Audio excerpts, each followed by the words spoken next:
How do you teach a kid to clean their room? That's a great question, and we're going to talk about that today. Hi there, I'm Angela Brown, and this is Ask a House Cleaner. This is a show where you get to ask a house cleaning question, and I get to help you find an answer. Now, if I don't have the answer, I know somebody who does. I'm connected to the best and the brightest in the house cleaning industry. And if you have a question, you can contact me at askahousecleaner.com, Angela at askahousecleaner.com if you have an email, or you can click there on the website. There's a little blue button. You can click on that and send me your message right here to the show. All right, so today's show is brought to us by mycleaningconnection.com, which is a hub for all things cleaning. And so if you're trying to teach your kids how to clean their room, you're going to find a lot of resources and a lot of information there that will make your lives so much easier. mycleaningconnection.com. All right, on to today's show, which is from a woman who has been hired by another woman who has 5 children. And the woman said, come teach my kids how to clean their rooms and clean up after themselves. And it's a valid question. How do you teach 5 kids how to pick up after themselves if they've never been trained properly? All right, so this is interesting, and it's a valid question, but what it comes down to is every kid has a different learning style.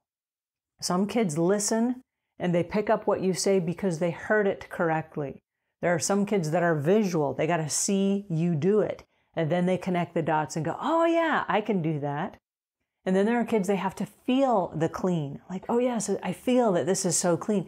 And they have to touch the insides of the sinks. And they have to run their hands along the sides of the countertops to feel that it's clean. So my suggestion to you would be, since you have 5 children, and it's going to be all different learning styles from those 5 kids, that you do a combination of all 3 of those things. So if you've been hired, my suggestion would be find a time that you can get all 5 of them together. Because even though they're different ages, you're going to be covering the same information and you don't want to do it 5 different times. So put together a program that includes the feeling, the audible, and the visual aspect of cleaning. Now, the next thing I might mention, it doesn't matter what the ages of the kids are, but you want to get the kids involved in the teaching process. And so as you go into a room, and my suggestion is just pick one room at a time. Don't go in and teach them to clean the whole house at once because that's overwhelming, and they're probably not going to clean the whole house at once, any of them ever. So pick a room. Let them choose the room that you want to clean. That way they get involved. Oh yes, let's clean this room. Now they're involved. When you go in the room, ask them, if we were going to clean this room, what do you guys see that needs to be clean? And let them give you the information. Don't go in and say, hey, let's do this, this, this, and this, because that's your data. Now, let me share with you about your data versus my data, okay? Here's how it works. If I'm the teacher and I just give you data, that is my data, okay? That belongs to me. But if you participate and you engage and you interact and you give me some feedback, that's your data. Here's how that works. If I give you information, here's my information to you.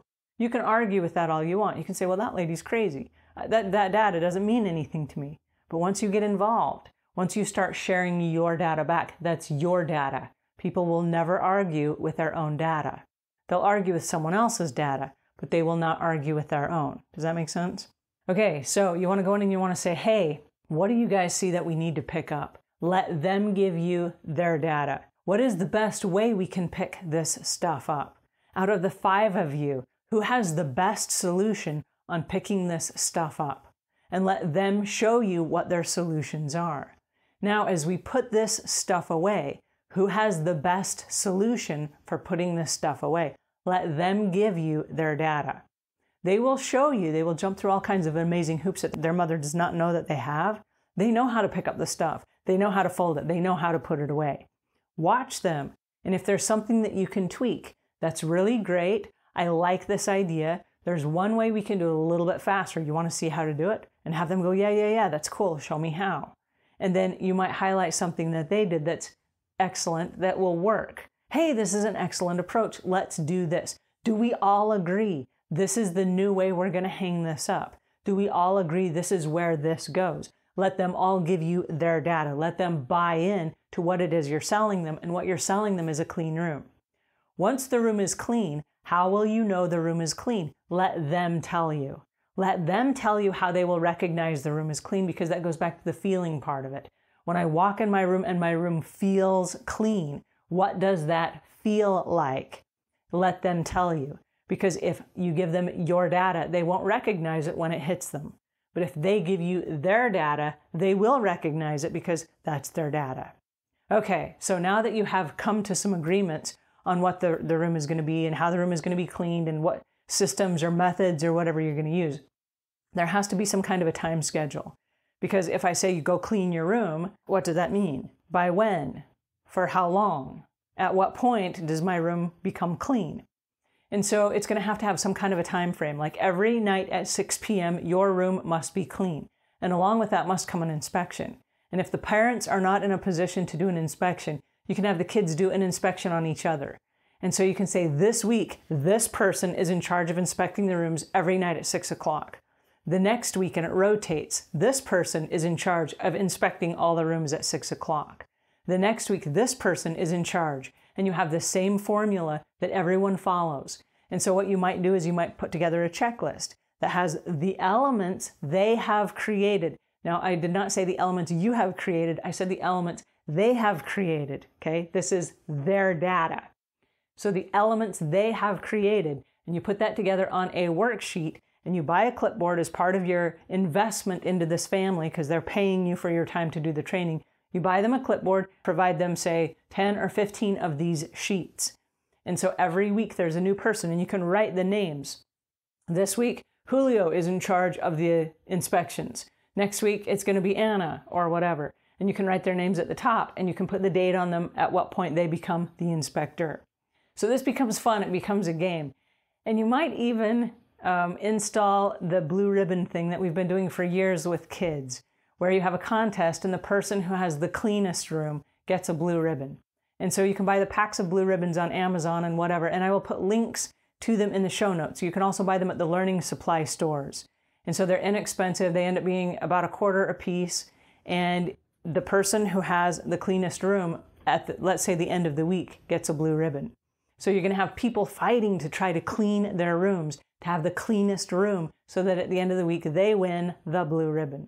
Now, the blue ribbon is not edible, so you're not going to add extra weight to your kid by doing this. It's not something that can be shared, and it's not something that anyone gets freely. Everybody does not get a blue ribbon. There's only one per week that's given out. And by doing that, you create scarcity. And with the scarcity, everybody has to jump through hoops because they want to be the one that hangs the blue ribbon on their mirror at the end of the week. So by having the scarcity, by having something that's not edible, it lasts. It stays around forever. Now, the weird thing is this. We've done this inside kids' homes, and 10 years later, the kids still have their blue ribbons. I mean, they may have come and gone through school, and they have different things that they've won, but they hang on to those blue ribbons as if it was a badge of honor.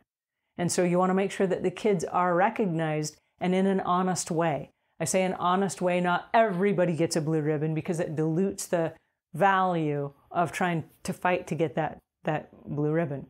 All right, so those would be a couple of suggestions for teaching children how to clean, because the cleaning itself is not difficult and it doesn't have to be perfect. Okay, these are not professionals that are going to get called back for a satisfaction guarantee. These are kids that live in a home and their mother just needs basic tidiness. So if you let the kids provide you with that information, they are rewarded for that, and there is a system in place. Believe it or not, it's a system that will stand the test of time. And as those kids go out onto their own, they will be tidy adults, and they will take those skills and those behaviors into their own homes. Alrighty, that's my 2 cents for today, and until we meet again, leave the world a cleaner place than when you found it.